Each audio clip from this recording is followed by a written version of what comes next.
numbers do you expect for the methylene and benzyl chloride? 3.3 ppm. Agree, disagree? I have 4.8 or 4.9. 3.3 says Andy. Chakri says 4.8 to 4.9. Yeah. Okay. Anybody else? Yeah, 4.7. 4.7. 4.5. 4.5. Okay. It's all right. Robbie's the same table. 6.3. What? Ooh. I guess it started from. What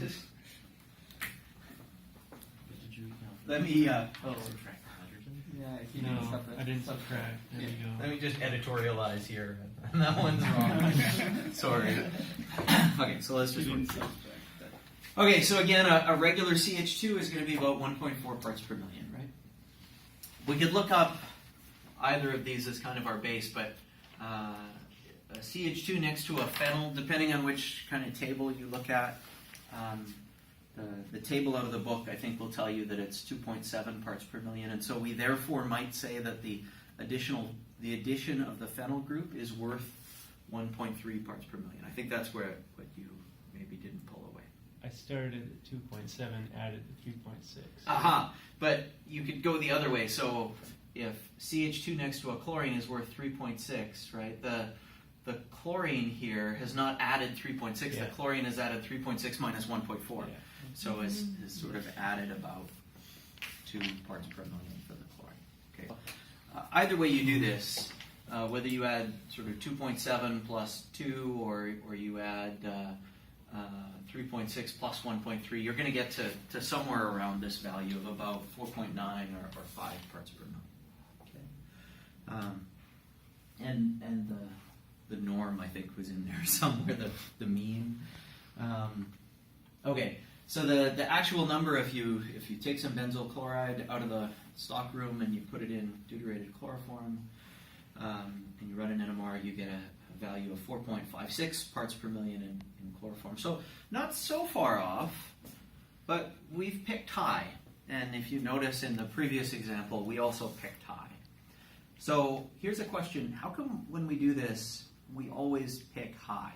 We always come to an estimate that's a little bit higher than the actual chemical shift.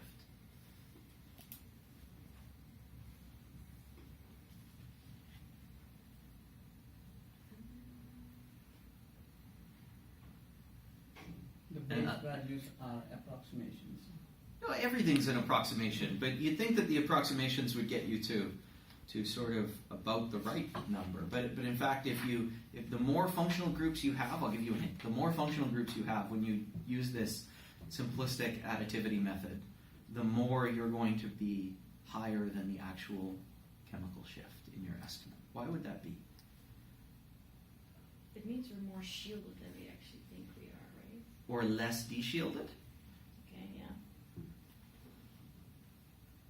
These are all pretty deshielded numbers, right? We're all, you're talking about a non-alkene, non-aromatic proton that's down around 5 parts per million. It's relatively deshielded. Yeah. Why would that be?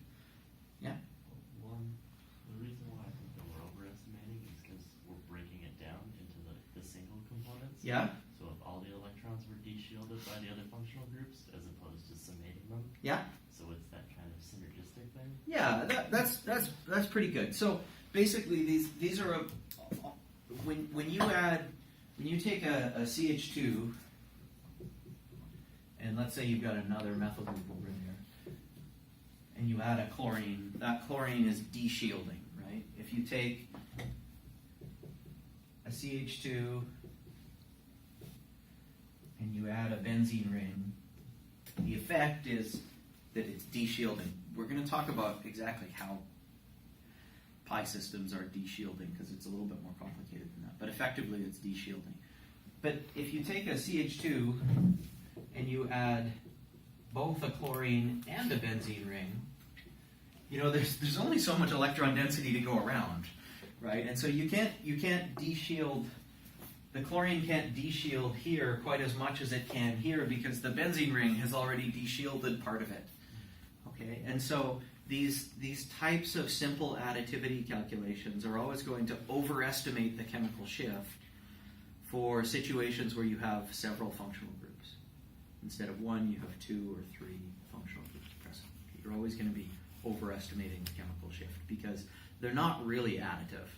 Okay, there's always, each one can only pull a little bit more electron density sort of away from the, or electron cloud, I guess, away from the proton of interest. Okay, so generally speaking, for the more groups that you have, you want to take a little bit off of this. So let me have you work through one more example.